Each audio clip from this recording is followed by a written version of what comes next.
Have I frozen again? You did for like maybe 10 Yeah, seconds. when you say something really pithy, the internet can't handle it, and the bandwidth just shrinks. So if you could just re-enunciate that. So Kat and I are in the mood to talk about creativity and maybe receive some creative inspiration. So we've invited Chief Copywriter and Brand Strategist Piers Twomey to our semi-regular Fix Your Feed conversation. Welcome, Piers. Thank you. It's really nice to be here with you guys. I've enjoyed listening to your conversations sporadically over the last, what, 6 months, 9 months? How 6 long has it months, yeah. been? Oh my gosh, 6 months. Yeah. No, really candid and really funny and really helpful insights that you guys kind of dig up along the way. So yeah, thanks. I was a bit nervous about joining, but I thought, what the hell? I'll come on and say hello.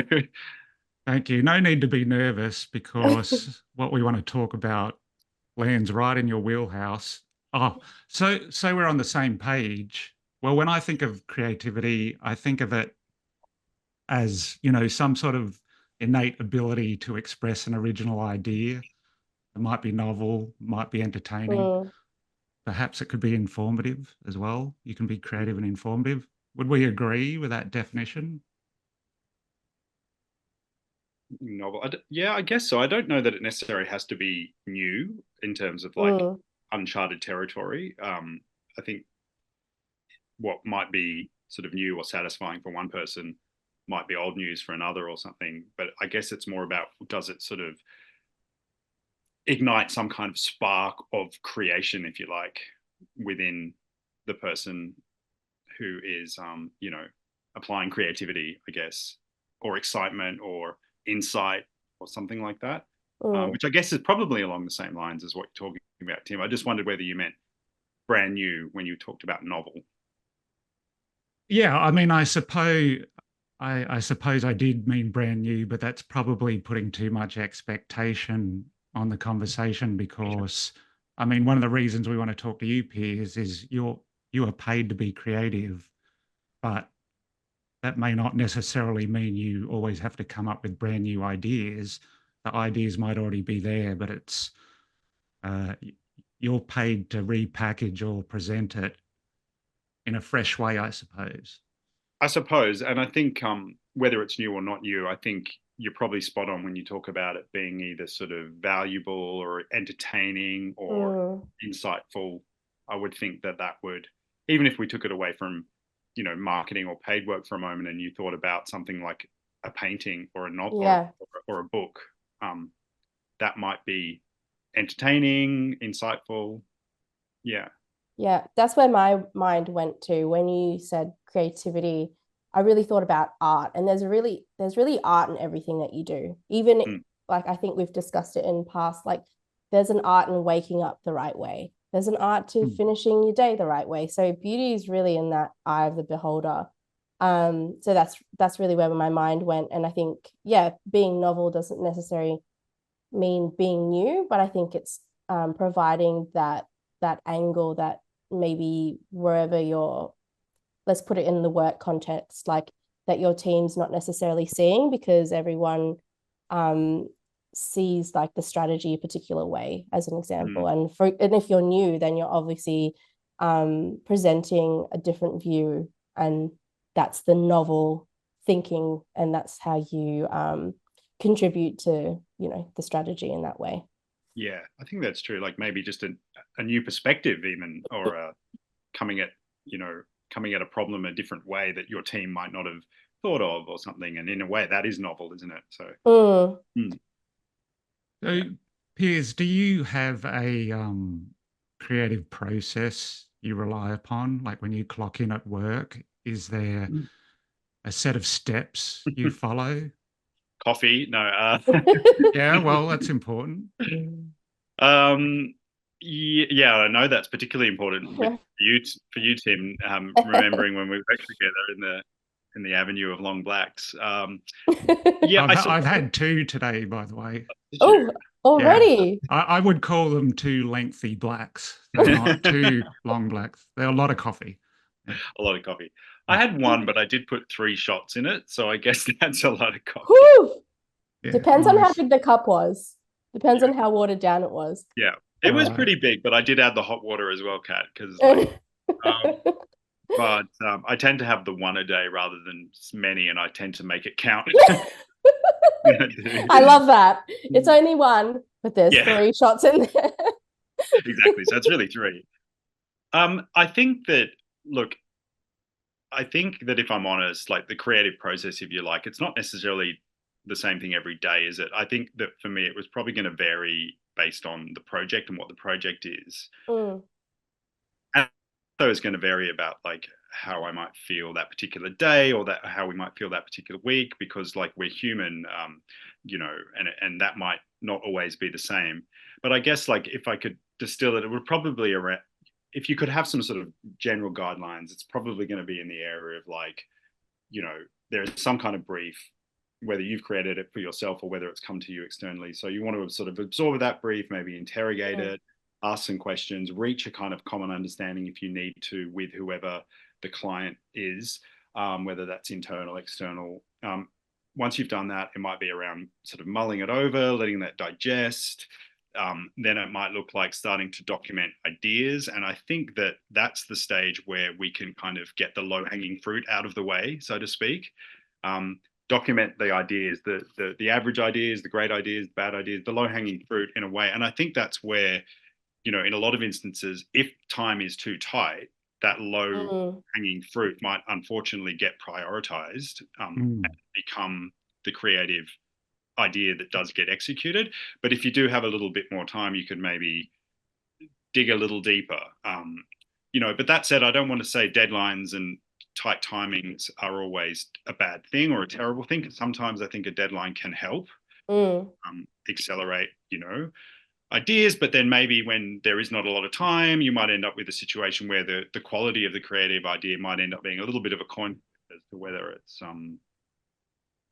but let's assume that you have a little bit of time. I think it's then a question of you land on the right idea, you either achieve consensus around that idea internally or externally, and then you sort of build it out or pollinate it with other people or rein it back in or whatever you sort of need to do. I think that would be generally how we talk about the process. Yeah. Well, one thing I really liked about this topic, it really brings back to, that difference between B2B and B2C. So if we tie that back into creativity and I guess the difference in appetite for creativity and the difference in definition across B2B and B2C when it comes to creativity. Like the general consensus is there's a huge opportunity for B2B brands, services, whatever, to really jump on that opportunity to be more creative. What do you think is what is the constraints or restraining B2B brands from really, jumping in and thinking outside the square when it comes to creativity? What do you think are the limitations around it? Why are we so far behind? Really interesting question, isn't it? And a real, probably the biggest challenge for B2B brands in a way. I think the insight there is that, and maybe it does apply not just to B2B, but let's stay with B2B, is that it's very easy to just sort of fall into the patterns that B2B brands commonly go down. And by that, I mean like the sort of the norms that the sort of the surface marketing message or the surface brand message or the obvious brand message, whether that's, greater IT security or, more efficient accounting or whatever it might be, just sort of the drier angles around B2B. It's sort of tempting just to sort of hit those because they're proven to work. I think the way to sort of make that kind of area a little bit more appealing might be to do with sort of, again, that sense of digging a little deeper and maybe getting some kind of unique or unusual human insight or perspective that is something just that you haven't seen 100 times before. It could still be like, what the cybersecurity expert has experienced, but it might be some kind of weird or wild experience that he or she has had, or some war story, and you kind of like bring that into the message. I think that might be a way, because I know myself, like when time is tight, you don't always go there, and it's very tempting just to sort of look at what the more industry. I don't know. Do you feel that too? Yeah, a little bit. It's like, I don't know, in B2B, it's like, we help you maximize your revenue, or we help you to, I don't know, whatever X, Y, Z. And so like just doesn't say a lot. It all just becomes jargon, essentially. So when you think of creativity, it's like, how do we then start to begin to erase the use of jargon, and also not like diminish the appetite for that very vanilla middle of the road jargon, as a creative strategist or in your role, even I guess from a personal perspective, for that feeling like you're doing something novel. How do you get that buy-in, or how do you push the stakeholders behind that, the decision making on the messaging, to increase their appetite for creativity? I think a lot of the dry messaging around, like, we help accelerate your revenue, or gosh, we do this sort of stuff like that.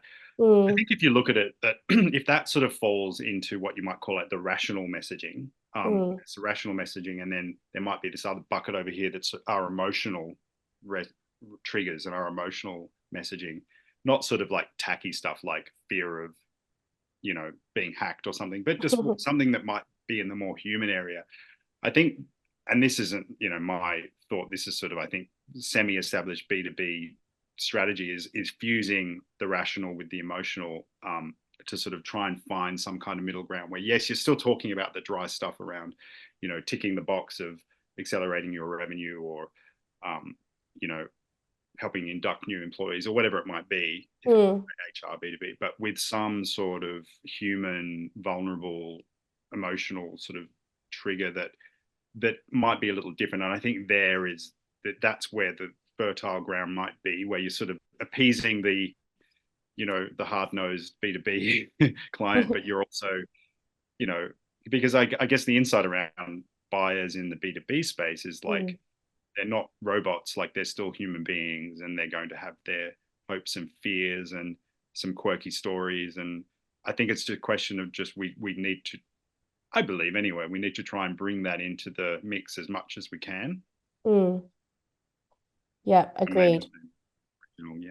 Yeah, I was going to ask you, is it possible to lean on creativity to make those dry subjects more appealing? And you have kind of answered that, because you spoke about the bucket of like rational argument or rational proof points, but really as a creative professional, you even have more pressure on you now because the subject is dry, don't you? Yeah, you do. And I think if you go down that sort of emotional avenue as well, you need to be careful not to go too far and end up in kind of tacky or clickbaity territory as well. So it's very challenging getting this right. It ain't easy. Agreed. Yeah, I mean, we all decry clickbait for solid reasons, but we also inhabit this world where we're often asked, well, I know I am, to report on clicks. So we might hate clickbait, but there's like a part of my world which is like, how's our clickbait going? How's your bait? Yeah, can you increase the bait? No, agreed. And a good LinkedIn connection of mine, Taz Boba, you should go check her out. Although like those kind of metrics have been labeled as vanity metrics, I love how she's defined them now as consumption rates, like how much people consume your content. Like, yes, you want to know that, you got XYZ clicks or whatever, but and I know also followers, like, is your page growing followers, and what does that actually mean for revenue? Maybe it doesn't, you can't actually say, oh yeah, it impact pipeline XYZ, but what you can say is that your content is resonating with an audience enough that they're saying, oh, I'm going to follow this page, and whether or not they buy or not, it does actually say something to brand. So I really love how, you know, for me, I used to obviously bash those vanity metrics, but now I'm looking at it at like when talking about clickbait, you look at it with a different lens and you understand, okay, people are actually consuming it. And although we can't track how that's impacting the bottom line, what we can say is that it is impacting brand because people are actually consuming the content. So definitely attest to that fine line, because then how do you measure whether it was a positive or negative sentiment towards the brand based on that clickbait? So even if they clicked it, did they like it or not? And or did they hate click it? Yeah, rage click. Wow. I was just in Hotjar and one of the this week, and one of the things that they track is rage clicking. So, you know, obviously when you're an e-commerce, or like if you're buying something, you just like, you know, you just click and you're just hoping for it to move to the next page is actually quite a funny term. I wonder how they measure that. Is it how many like how many? Correct. Yeah, like consecutive happening clicks. in short succession. Correct. Yeah. Click sentiment. Clicks. Absolutely. Yeah. So constraints. Yeah, I do wonder. Yeah. Sorry, Piers, go on. No. I just really tying the end to what Kat you're talking about there in terms of I do wonder whether it's around, you know, compelling content and original content, or sort of more unique positioning at first. And it might be, it's not that it's not enticing for it to be clicked on, but it might be a bit different to, you know, the rest of the obvious clickbait stuff. And it might be more of a slow traction as well. And I think to that end, that kind of strategy might be sort of faith-based, in the sense of like having faith in that, you know, over time following that strategy without being too elitist or too clickbaity, but, you know, unique and engaging, and then kind of bringing your team or your client or something like that along with you on the journey might be kind of more valuable, in the sense that, as you say, you're sort of tracking engagement. You might end up with sort of, for argument's sake, instead of like 90,000 audience, you might end up with sort of 25,000 more, you know, valuable, richer connections. Yeah, agreed. But yeah. Yeah, one thing I've noticed about LinkedIn, which is a plus for LinkedIn, is the shelf life of content seems to be slightly longer than, say, something on an Instagram or an X, probably because the way people are using the platform, but there tends to be a wider window for people to find and engage with content. You know, on another platform, it might be 24 hours, but on LinkedIn, you know, it could still be going after a week and a half. Yeah, I do notice that I at times do get served posts that are a week old. And then obviously you can toggle between top and recency in your feed. I don't know if you've noticed that. So yeah, I think I do agree there that can happen. I think they're also doing that on Facebook, but I wasn't sure because the app on my Android phone wasn't really working very well. And so I noticed I was getting a lot of older posts in my Facebook feed. So I don't know what they're doing on the back end there. And then yeah. So I agree with that observation for sure. It probably speaks to the fact that the professionals that have engaged on the platform aren't there just for sort of like, you know, kicking back and relaxing, and, or, you know, just scrolling for the sake of entertainment. That, you know, it sort of ties to their interests and the longevity of their position and the job that they're trying to do. It's just a little bit more they, you know, it's a little bit more tied to their performance or their duties, I think. Yeah. So Piers, do you have a creative exercise program to keep your creative muscles taut or supple? Oh, geez, I don't know. It's just life, isn't it, really? I think you know, in terms of like, how do you yeah, like keeping your creative juices or keeping your creative muscles in progress. I think the answer is probably just a very human one. That's what I mean when I said it's just life. I think life is just such a creative exercise, isn't it? So I think just talking to people, having life experiences, listening to music, watching films, being inspired. Kat, you spoke about art and, you know, being inspired by books and art and paintings and whatever. You know, I think that really is the fodder, like just being engaged and being curious and being interested. Oh, am I still frozen? Hello? No, you're back. No, You're back.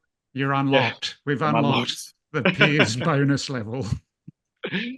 Yeah, I think, I don't know how much that you caught, but just I think being engaged in those kind of interesting aspects of life is enough to kind of keep creativity going. I mean, some people might argue, you know, also engaging from time to time in the slightly less healthier habits, which I think be indulged in moderation, is also a way to stay creatively dialed in. And I think that's true to a certain extent, but I think that can, you know, obviously backfire as well.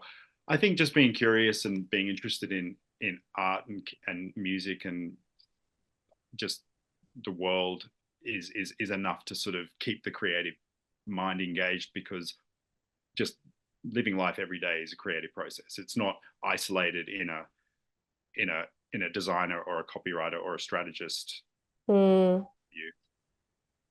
Yeah, that's a fascinating answer, because I'm beginning to suspect that in, you know, marketing, let's say we're paid to write about, I don't know, spreadsheets or productivity software. If we're only consuming marketing from competitors or Right. competing products, like on the surface, it looks like, yes, we're keeping up to date with the industry, we're doing what we need to do. But if that's all we're doing, it just ends up becoming too self-referential. Like where are the unusual ideas going to bubble up from? Yeah. Yeah, I agree. That can be very dangerous to do that. It's important to have some time, I think, in that world, though. Sure. But yeah, it can be dangerous, I think, to just stay there alone and not look outside for other points of inspiration, for sure. Yeah, you become inside you're in a bubble essentially, isn't it? That's it. And I mean, from a SaaS perspective too, like your tool, although lots of tools like to position themselves as all in one, like your customer, user, actually even the customer and the user are two different things potentially, or like, you know, the stakeholder. Right. Like you're really only potentially solving for 1/10 of like this massive pie of problems that they're trying to solve. So when you're in that bubble, that again it becomes dangerous, because you then start to miss, how do we make that problem that we solve be as important as the other 8, 9, 10 different challenges that this, you know, essentially an executive needs to buy into you know, to sign off to buy. Like, I guess that's when the creativity comes in, because if you start being so myopic about how you position what you do, then it's just so easy to like just blend, and for that sales process to be a little bit harder, because, you know, you've got to then start, you know, your sales team then have to start building that in. Whereas I think if you do a good job, and not just a good job, but, you know, you kind of push the boundaries, that messaging can make, and that positioning can just make that sales process so much easier, because they're aligned to the fact that you can also impact. Whilst you do this, you could also have the potential to help with this, and this. It's A and B, C, D after a certain amount of time. So yeah, I agree. It's definitely very dangerous to be in that bubble. And for me, it's really important to also log off. You know, when you work, especially in marketing and being, you know, in digital, like, you know, with social, obviously I started my career, not obviously, but I started my career working in social media. It's just that always on, and just seeing what others are doing, what other creators are doing, what other brands are doing. It just takes up too much of that space that could be used and reserved for being completely creative. So that logging off time for me is something that we all find hard to do because we're all addicted to our phones or addicted to the notifications. But Yeah, it's totally. just need to be committed to being engaged in life without looking at a screen, essentially. And like to Yeah. your point, like just being really present in what you're doing, and you're not like thinking about work whilst you're doing this. I think that's what keeps the crispness and the I creativity. think so. That's what Yeah. keeps like your insights fresh, or you recharged, or your perspective fresh, and what have you. And I think it's such a difficult problem for our society. I think what you just spoke about there, Kat, in terms of the Mm. screens and the are being addicted to them, and I think I've thought about it, and I've come to the conclusion that the only way to sort of balance it, if we can balance it at all, is just to be really mindful about like setting whatever those parameters are. Like for this next 3 hours, I will not look at a screen, Yeah. or on Friday morning or Saturday morning or whatever it is, I will spend the whole day not doing that. Because if we don't think about it, if we don't sort of have that presence of Mm. mind, then I I fear that we'll be stuck. We'll be stuck there. And yeah, I think that's the only way to get around it. Just sort of carving out the time and being, making decisions around that, and almost like Mm. empowering ourselves, like taking back control a little bit. Mm. And all of that, I think, certainly fuels the creative process, or the creative outcomes are going to be fresher and crisper, as you say. So yeah, Mm. Well, we can only hope. we can hope.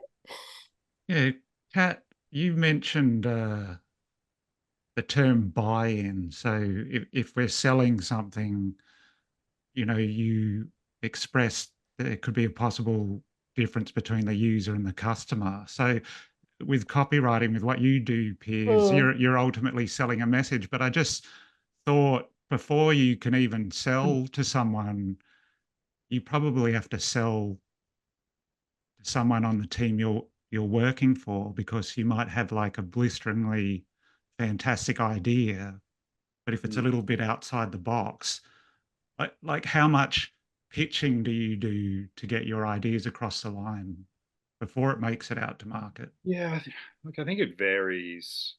I think in terms of like conversations and having to pitch directly to clients, and you don't see that. Have I frozen again? You did for like maybe 10 Yeah, seconds. when you say something really pithy, the internet can't handle it and the bandwidth just shrinks. So if you could just re-enunciate that. Yeah, I think yeah, to varying degrees, I've had to pitch in, or not pitch in, depending on what the project is and who I'm working with. I think overall we should be guided by what we think the customer wants most of all, Mm. and be guided as least as possible from what we think the client will sign off on, or sell quick, or will buy Mm. quickly. Um, and the reason for that is it could be tempting, and yes, you might get some short-term wins doing that. But I think if your ideas are really aimed at the buyer, the end user, so to speak, of Mm. their problems, most clients, you would think, maybe not all, but most of them, if will they will resonate with that. They will be excited about that, because they believe that you've unlocked something that speaks to who they're trying to get through to. Um, Mm. and it might sometimes be a little trickier to sell that in, but I think ultimately, most clients, most humans will, I think, will relate to that. And if they don't, well, then maybe it's not a great client. It's not the right client for you anyway. Yeah. Yeah. Yeah. Yeah, is it possible that relating to some of these ideas might be difficult because the client may not have a watertight definition of who their customer is, or perhaps doesn't understand their target market as well as they would like or should? Yeah, sometimes. I mean, sometimes it might come down to if work has been done around the customer persona, or the various Mm. customer personas, and actually understanding who they are and the motivations. Like, certainly, I mean, no brand should really go to market with any kind of um, expensive investment if they haven't done that strategic work around who is the customer, what are their hopes and fears, and who are the different buyers, and what does Mm. each of them look like. Otherwise, you're just throwing paint at the wall, right? So the more that has been done, then I think the better the outcome will be. I mean, ironically, that can also be done so, with such minutia and such detail that you can also lose creativity as well. So it's, again, a really balancing act. I think B2B brands, I feel like, should always have that sort of idea of a customer persona in mind, though, ultimately. And then it's up to the creative team to really sort of interrogate that and really push, the idea as much as they can, but with that sort of foundation and that grounding of who the buyers are. I think it's critical. I know less about B2C than B2B, but I think the same principles will apply in B2C as well. I think there's the main and obvious complexity is that in B2C, if you buy something, even if it's at the higher end of the price point, it'll be like someone in your if it's for a present, that person might not like it and might not use it, and therefore it's a waste of money. Or you buy it and it's not what you think it is. But in a B2B decision, it's essentially your reputation at work on the line. It's the relationships that you've built in, if you're the buyer and you've got to get buy-in from other teams, you're using your reputation and the relationships that your credibility is on the line. So and I guess keeping all of that in mind in that emotional aspect, there are people who are making these decisions and they don't even understand the psychology around why they're buying. Like, it's up to you to understand that psychology behind that decision, and it's the enormity of that decision as well and what actually comes with that purchase. So I guess that's the biggest difference, but I just still don't understand, if it's known that there's a huge opportunity to be more creative, how brands are still so I guess scared to put their neck on the line for the sake of actually standing out in the crowd. Yeah, I mean, it's just funny how human nature works. We know it's good for us, but we still don't do it. I wonder, and I'm going to go off on one of my tangents, so I'll try and keep it as brief as possible.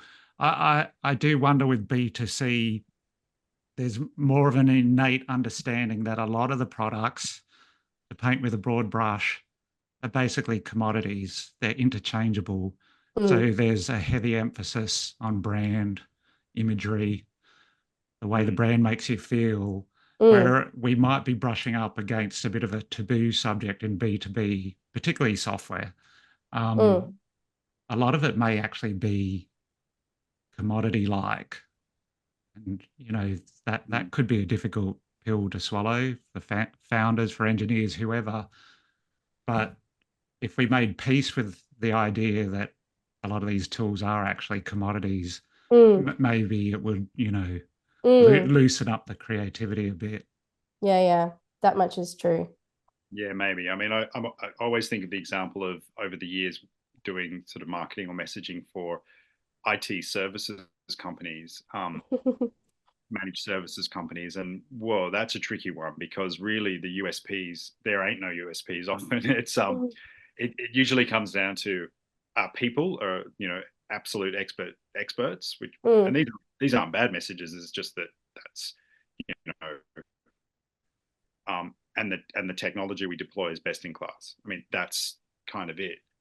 So how you differentiate and how you bring that to life becomes one of the greatest challenges, I've found in B2B, which is probably not, you spoke about software companies, managed service companies, can be similar. I feel like in software, there might be a little bit more room for differentiation, but, Sure. I guess it depends. Yeah, so should creativity, in order to get a great creative output, should the process, Piers, should it be painful? I ask that because, the image of the tortured artist is a popular one. You know, It depends on the day. are you hunched over your desk at 3 a.m, surrounded by empty coffee cups and, you know, cigarettes? Or is that just like some ridiculous romantic idea? Romantic notion, yeah, I don't know. It's probably going to come down to each individual, isn't there? I mean, there are some people I've come across that claim that they can only do their best work deep into the night, surrounded by coffee or whiskey or whatever it is, right? Yeah, they must be 25 because I know I'm not staying up late doing that. If I'm tight on deadlines, I will get up at 4 or 5 in the morning. I will not. I refuse to work into the evening. Like, I just can't do it. There's something about maybe the the crack of dawn and the hearing the birds chirping, and that for me is like potentially going to be more fulfilling and maybe more clear mind, clear space, that kind of thing. I mean, ultimately, I'd say it's tempting to lean into that archetype and say the tortured artist. It has to be painful, but I don't think. I think it needn't be. I think I don't know. To get a little philosophical on this one, I think I spoke a little bit about life and just curiosity around life experiences earlier, and I think that when you think about it, what is life? I mean, some of life is going to be painful. That's going to inform the creative process to an extent. But some life experiences are not. They're incredible and joyful and ecstatic. And I think and everything else in between. So if you look at that perspective, like, life is creativity. It's tied together. So we have yin, we have yang. There is no objective good or bad. It's just it's the entire spectrum of experience. So I think naturally all of that will play into the creative process. Maybe there will be times that it'll be painful. I mean, even the boring parts of life is creative fodder in a way, isn't it? There's really no limit. So I'd like to take a little bit more of a balanced approach. If you need to be tortured, then go for it.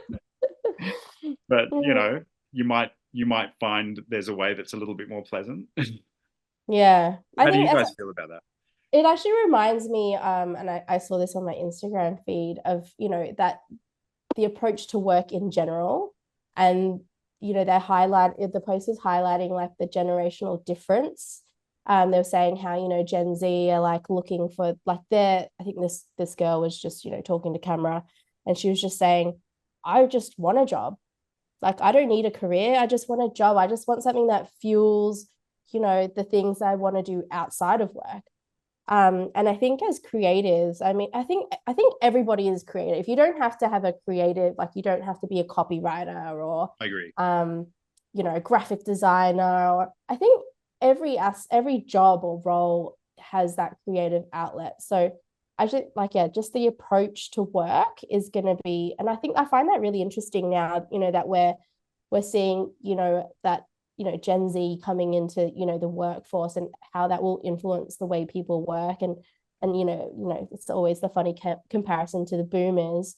Just I think the whole process and work isn't necessarily just you produce. I mean, it shouldn't be. I mean, I'm sure some people have job experiences where it's not so pleasant, and it is very much about how much you churn out, but it's a whole experience as to how you actually meet your role responsibilities.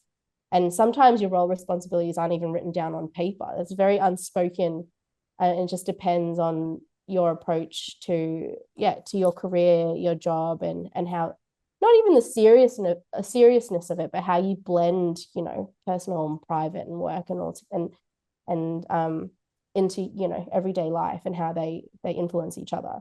Because I don't think you can compartmentalize it anymore. I think that's what people used to always say, work and play, or work hard, play hard. But I don't think that you could, I think that was all an illusion. I think it was all an all-in-one thing, it's all part of it. It was always integrated, wasn't it? Yeah, absolutely. Like, you can't say that, when you play hard and you do that way too often, there is a point when it actually affects your work. So there is no work-life balance. I mean, there's an approach to balance, but you spend a lot of time at work. So it is part of your life. kind of thing. So that's kind of how I look at it now. There It's was never interesting when you one or talk the other. about the sort of the Gen Z, Gen Z, and their experience coming through into the workforce. I mean, we touched earlier on sort of the perils of digital in a way, but I wonder whether the upside for that generation is they do feel a little bit more of a natural flow between creativity and life and work, than generations like millennials and Gen X and things like that. I don't know. What do you guys think? You think they feel more at home in a kind of balancing creative and work world? Yeah, see, what if if social media is correct, and like all the different points of view that come through from that younger generation, even looking at my son, who's I don't know what he is, he's 16, so is he Gen Z? Creature. Yeah. No, I don't know what category he fits into, but you can definitely see it. I think I'm considered a millennial, right? And I do resonate with some of the millennial stuff that's out there. I'm like, oh yeah, that is me. Having experienced the GFC and COVID, and actually being one of the only the generations that experienced life before the smartphone as well, where that tipping point, everyone after that has never lived with, do you remember dial-up internet? My children and their children are not going to remember that, and the speed of it, so I remember pre-internet. Whoa. The dark times. The dark ages. I mean, I slightly remember them too, but I was quite young. No, so you don't. Okay, maybe I didn't. So yeah, I think all of that really plays into creativity, and you don't realize it. It's it's just all innate. It all impacts everything. So that's it. One thing I've had to make peace with is I've always had this expectation that the creative process should be accompanied by some sort of fireworks. And yes, when you do nail an idea, you do have that thrilling feeling wash over you. But I've had to sort of grow up, I suppose, and accept that leading up to that idea is a lot of, Piers, you mentioned the boring aspects of life. You have to churn through a lot of boring stuff, maybe even write a lot of rubbish before the good thing shows up. But that too is part of the process.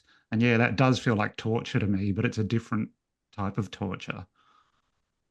Yeah, I think, maybe when we first start our careers or whatever, there might be that, or even if you're not working in a creative career, there might be that perspective that it should be accompanied by excitement and fireworks and all that kind of stuff. But I suppose that as time goes on and you kind of work in the field more and more, A, that would probably be unsustainable, or, you'd have a heart attack or something. And B, I think, it sort of levels out a little bit, where it doesn't mean that it's not satisfying. It can still be very, very satisfying, but it's maybe a kind of a calmer, steadier degree of fireworks. Maybe just a lighter or something. Yeah. a smartphone. Yeah. A single can, spark, a tea light. Tea light. There we go. Yeah, a little bit of aromatherapy perhaps as well. Yeah.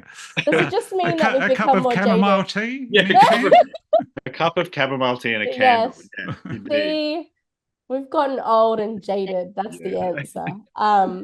Yeah, maybe there is maybe it's the excitement of youth that slightly fades, but I think creativity, it can still feel incredibly warming and satisfying. I just think that it might not be as heart racing, Tim. Yeah, less rock and roll, more Bob Dylan in his acoustic face. God help us. God help us. Yeah, and you're probably a little bit more worried about why your heart is racing at certain points. I'm like, this isn't normal. Should I call the ambulance? Yeah, you got the medical center on speed dial, No, you've just nailed that EDM. It's fine. You're not having a heart attack. Yeah, that's right. The client said it was fine. That's all. Piers, you're a seasoned professional. I love saying that, seasoned That's a professional. nice way of saying Gen X, isn't it? Yeah, Gen X. Oh, are you Gen X? Yeah, I Ooh. believe I Piers and I am. are both Gen X. Yeah. All Yeah, I right. was wondering whether Tim would be or whether he would be a millennial, but seasoned is probably a, Well, that's very kind of you to think I'd be a millennial. I don't know, yeah. Let's go with seasoned anyway, Yeah. yeah. So, do you still experience self-doubt? In probably different ways Mm, than you do when you might be a little younger or starting your career. You know, when you start your career, everything's very intimidating, isn't it? But so it's not quite the same. But I think to be human is to experience self doubt, and mm, I don't think that's a bad thing. I think that's okay, or like being at peace with that. But if I think there might be a couple of tactics around that. One, I think the key might be not taking ourselves so seriously, right? Or work so seriously. I mean, taking it seriously enough that we're passionate about it and we care about it, but maybe the ability to laugh at ourselves a little bit, like the work we're doing, it's not life and death, is it? It's marketing for crying out loud. You know, I mean, or it's a difficult client, or it's your CEO or a founder. Yes, certainly, like the stakes can be high, and that can mm, cause some self doubt. But at the end of the day, I think we sort of again try and find that little balance a little bit, celebrate our wins too ecstatically, and at the same mm, time don't get down on ourselves too much either when we, you know, in other words, sort of accepting the ups and downs, a little more equanimity. We are going to have a bit of doubt. We are going to doubt ourselves. Like, on Wednesday, you could feel that you have very little to offer the world. And all of a sudden on Thursday, you think, hey, mm. I matter. I have some ideas that are things like that. I think it's like it fluctuates. Um, Yeah. and maybe Yeah. just a bit of awareness around that might help get over the self doubt. I would be wary of anyone who is experienced in their field and says, "Oh, I don't feel self doubt anymore at all." Mm. Yeah. I would be a little. Maybe their work would be great, but you know, maybe having dinner wouldn't be such a great experience with them. Yeah, I would probably put that in, what's that growth? What's the opposite of a growth mindset? It's not coming to me. But if someone has no self-doubt, I feel like that would be like, do they have a growth mindset or can, Right. you know, Yeah. and to your point around, I think when you were talking, Piers, it made me think of that saying, diamonds are made under pressure. I think Mm. sometimes when you've got that creative process, that definitely does help. All the limitations or the deadlines or, Mm. having to pitch for something, like I think it allows you to level up. I mean, if you look back on some of the things you've created, you could probably reminisce on where that idea actually started and where it actually ended. Mm. And it'd be so different because of that, all those different pressures that help to mold the messaging or the writing in a particular way. So I think so. Yeah, yeah. I think so. I mean, there's nothing more intimidating than a blank canvas with no Oh guidance, my no gosh. structure, right? Like, um, Oh yeah, that is the blank page. Oh, yeah, scares that's a me. frightening prospect. That's a frightening prospect. So if you can sort of start the blank page with a little bit of guidance and structure, whether that's a deadline or a directive that helps. I do think um, the creative process. I don't know if this is sort of part of the question really, but it does need a Mm, bit of structure and guidance. I think to get you somewhere. And now you might have to apply that structure and guidance yourself if you're working alone. And then if obviously you're working in a team or with clients, that might come from them. But it is important. It is important, I think. Have we strayed right away from this question, no, Tim? no. No, it's good. No. Yeah, it's something else that's popped into my head, Yeah. like success, creative success. I Yeah. mean, there are ways to measure success. Like, did someone buy the product? Did Mm. someone click through to the landing page? Did someone sign up to the newsletter? But for you, Piers, what does creative success look like to you? That's an interesting question, isn't it? Because there's probably lots of different ways to measure that. what does creative success look like? I would probably break it into an internal and an external aspect, right? So internally, that's going to be something around, you just personally feel super excited, you've nailed it, and you can't wait to share, that idea. Or it might not be so exciting, it's still internal, but it might just be a feeling of just a calm, peace, and satisfaction, which is probably better, to be honest, than feeling crazy excited about something in a way, because maybe that would lead to burnout or expectations being. Oh, you've just dipped out. Yep. Yeah, Yeah, it's your sound. The sound just dipped out. So Okay. yes, you've broken it down to the internal and the external. Right. Am I back? You're back. Yeah. Oh, you're back. You're back with a vengeance. I'm back, baby. We're so back. We're so back. Yeah, I mean, and I don't just mean like validation in terms of like speaking to our need to be wanted and liked and accepted. I mean, there is an element of that. But I think that external validation is going to look like enthusiasm from your colleagues or your clients, and ultimately what you're getting at, Tim, around like some sort of success in market. Now, whether that's, a great post that gets a lot of engagement, a campaign, a social campaign, or a digital campaign, you've created a new brand, you've seen a lift in sales, there was a great review, like that kind of measure, I think is certainly satisfying and can come with, a sense of sort of satisfaction that doesn't necessarily have to be sort of hypercharged. It's just sort of, okay, good, We're moving away from too much excitement these days. It's just too much. I'm sounding so like seasoned, as Tim would say. You should have a cigar and I can just see you, in the gut. We're here with Piers Twomey, elder statesman, raconteur. I'm just going to get a t-shirt made saying like seasoned dude or something. Or... No, you need a what is it, a cigar jacket or one of those I don't even know if that's the right term, but a smoking jacket. Yeah, that's it. With your sort of a robe, maybe, Kat? Like yes. And a leather-backed chair. Something that you said in what you were saying previously about the blank page and how scary that can be. It actually reminded me of like the thousands of conversations that Tim and I have about AI, and I guess we had a recent conversation about the output, and it's so funny how people can just brag on about how how crap the AI content is and how easily identifiable it is, but it just goes back to, even when you're training an AI, you have to give it a better brief. Otherwise, how do you expect the output to be any good? And it's the same when you engage with a creative freelancer, for example, a copywriter. If your client is giving you a very small brief and almost a very blank page to start with, how can that client or person that you're working with expect for you to be a mind reader, for one, or to have the output that will be completely aligned if the brief is not up to scratch?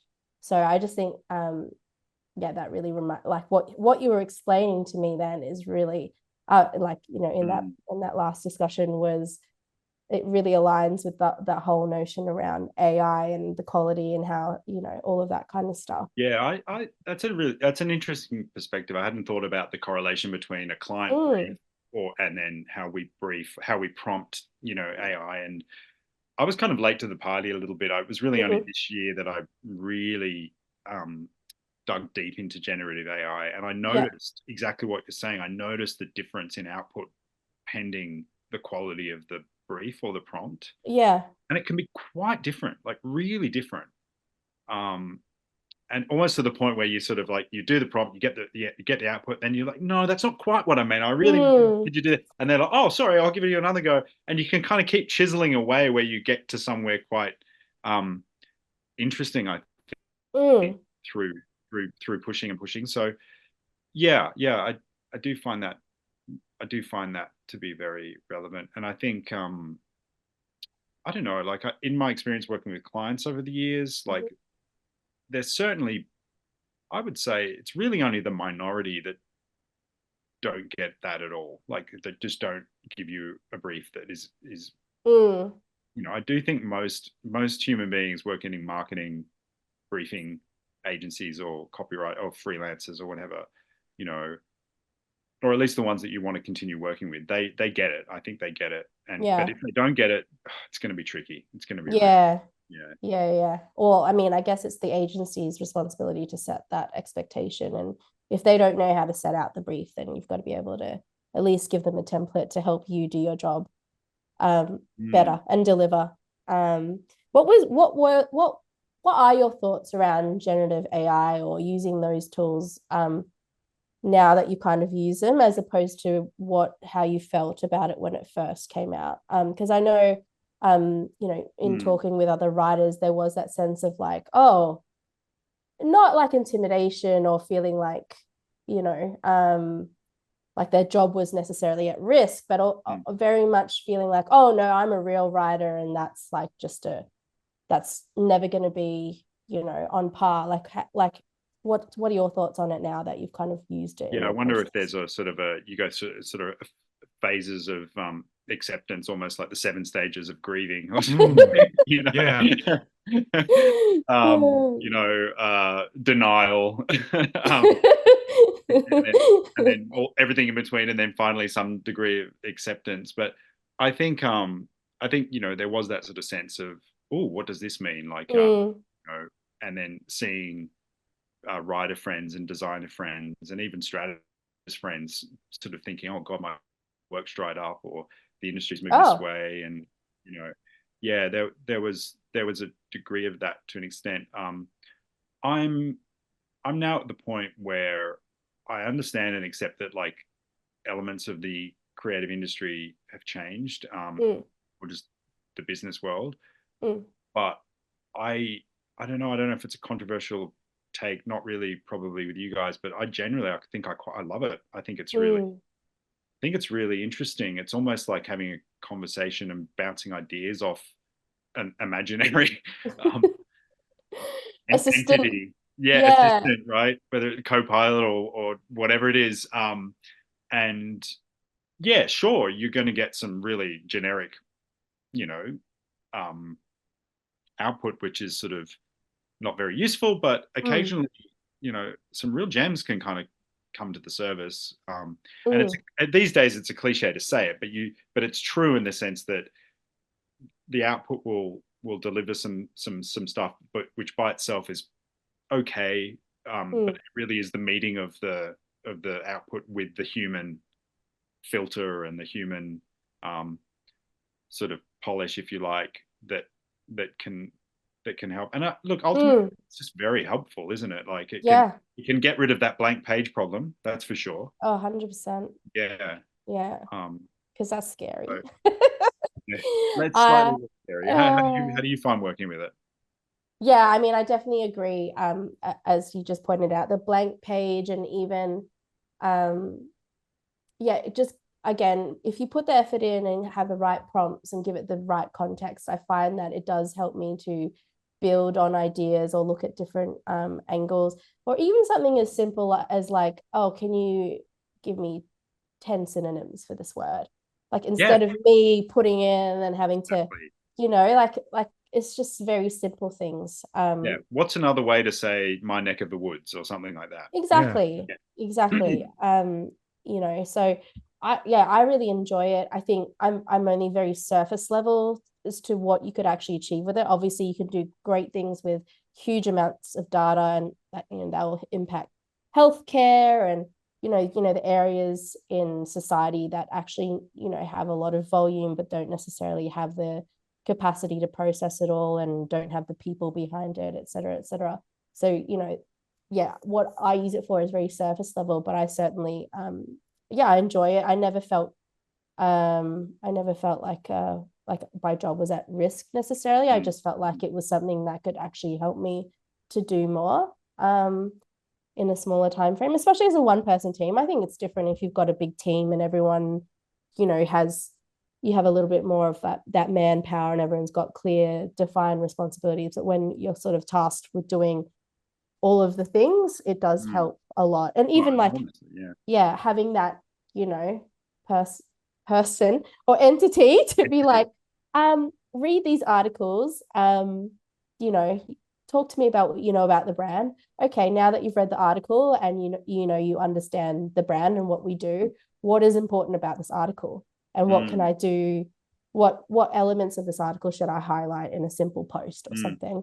Just things like that. Like, instead of me having to, it's just quicker, essentially. And obviously I'm refining that myself, but just all of those kind of thinking things. Yeah, and I think, like, I'm probably also quite surface level. It's interesting you mentioned things like huge volumes of data and how it might impact the healthcare space or the aeronautic. I mean, I think that's really interesting. I don't have a lot of like sort of hands-on understanding of how that may advance certain fields, and I'm sure there's some really exciting stuff there.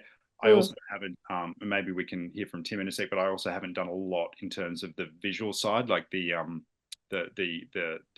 design side. I've done a little bit, but not too much. But even in the surface level stuff, like getting back to the prompts, like I found something so interesting not that long ago where I was like I sort of made a decision to this year to slowly to next year sort of start doing a little bit more creative writing that isn't either music based, which I used to do in the past, or client based, but not sure what that looks like yet. But in my research, I'm sort of starting a reading list of novels and things that I want to go back to and either reread or new novels. And I was suddenly communicating with Pi, the personal assistant app. I don't know if you know that one, PI.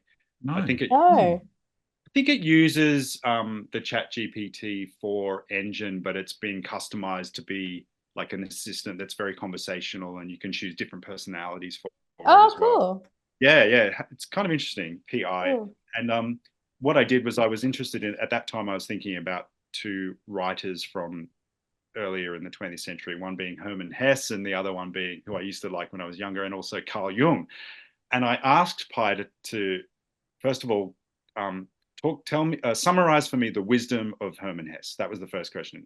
And then I said, okay, great, thank you. Now can you summarize the wisdom of Carl Jung, the psychologist? And then I said, now can you tell me where they cross over, where the two of them like intersect? And it was so interesting. I was like, oh my gosh, I could do this for anything in the history of humanity. And maybe absolutely unearth some new angles of which to be the foundation. Now that isn't writing me a novel, is it? It's not like doing the final output, but it's like an assistant. Yeah, correct. And I mean, if you're not also, and this is way more manual, if you're not like don't want to just rely on what it's pulling from the internet, copy and paste a chapter of the book, so you can be really sure that that's what they're picking it up from. I mean, it does take a little bit more work, but once it's got that set in, then the whole basis of your conversation is a little bit more stronger than what it's pulling from the internet. But yeah, that's what I like as well. Like, and back to our conversation about working remotely, I think that's one of the things that's helped a little bit, and then not feel like you're always like, there's no one to talk to, no one to reference. It's like, okay, you can have that quick sense check, and then you can go then take that idea or something to the team if that's so calls for it. It's reassuring in a way. Yeah, just to have someone to talk to, which is really, that sounds so sad, but I'm a huge proponent for remote work, obviously being a mom and all of that. But yeah, I do miss being able to tap someone on the shoulder and be like, what do you think about this? And so that's definitely helped. So now I know why you're doing the show with Tim. Yes, it's a social gathering. It's a social gathering. Correct, actually. Lovely. That example, Piers, you gave, your experience with Pi, you've completely blown my mind, because you've picked two authors that, I mean, I suppose they're very internal with what they write about, but I also picture those authors, their subject matter of being completely vast, and then to have them have your assistant find the commonalities between them. That's just, I mean, Carl Jung, my goodness, far out. I know, right? I mean, Carl Jung, someone's influenced society in very far-reaching ways, right? And you could pick any of your heroes that you might be interested in. Yeah, and I felt like, oh wow, I really just scratched the surface of something here, and I want to go back to it and do more of it, and get, think of different writers or artists or painters or whatever, and sort of try to I think cross-pollinating is sort of the basis of that, and that could be done in lots of different ways in lots of different creative contexts, but sort of that's the genesis of it. And I think there's definitely some fertile ground there, and sort of, and I think it was the prompt that worked in that instance was asking it to summarize the insights or summarize the wisdom of that particular figure. So imagine you sort of, did that with, yeah, can't think of. Have I frozen again? No. I do. I know Kat has to leave shortly because she has to go off and fix someone else's feed. But I think it's valuable, Piers, that you mentioned like the stages people go through with this tool. I mean, I know I went through it as well. There's those series of stages. People say Gandhi said it, but I don't know if Gandhi really said it. It's one of those quotes, but it's, the thing that like first they ignore you, then they laugh at you, then they fight you, then you win.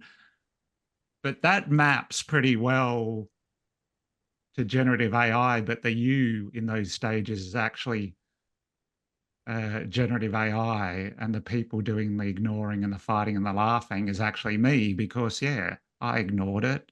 It's like beneath contempt.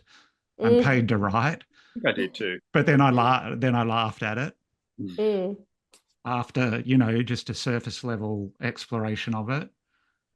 And then I honestly felt like I was fighting it, because there were two instances where it wrote two things, not whole pieces, just a single sentence in a difficult email to a client, and a single sentence in a tricky LinkedIn post. Everything else surrounding it was me. But I remember distinctly in those two examples, the two sentences were better than what I wrote and made what I wrote better. And it's like, well, I have to take it seriously now. And the easiest way in is similar to your journey. It's like, okay, I'm actually collaborating with this entity now. I'm not fighting it like, the characters in the Terminator movies or the Matrix movies. I have to seriously engage with this now, because it is actually getting better. Yeah. And look, if it makes your day that little bit less stressful for that tricky post or tricky email, then what's wrong with that?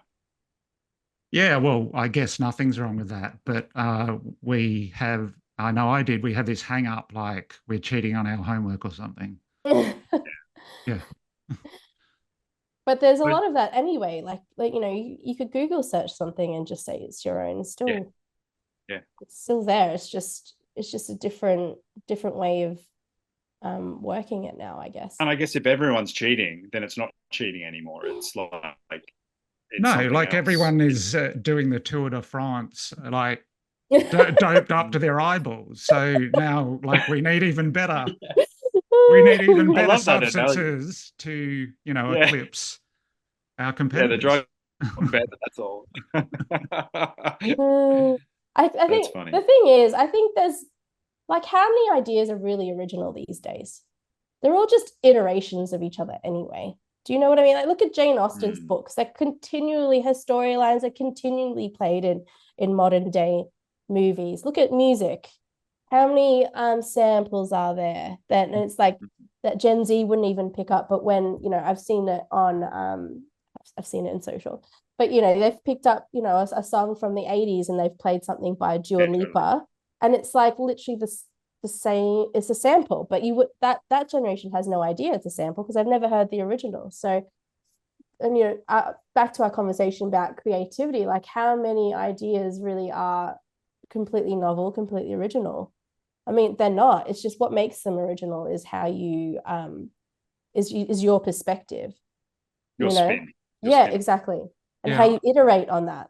I think now that we have this powerful tool or set of tools, we're really entering the age of the curator, because it's like you will be able to pull from so many interests, but the human factor, what Piers is doing, will be able to put them all together in a new way. So like old ideas can have new life because we're like rediscovering them. Sure. Yeah. That's a good place to finish, Piers. We really enjoyed you likewise gracing us with your time and expertise. Thank and you. Insight. Did you stop the recording? Okay, I'm going to stop the recording now. It doesn't matter. He can change. He's a can edit magician. it. He Thank can you, edit it out. Piers, for helping. Thank you, Piers. Okay, cheers, guys.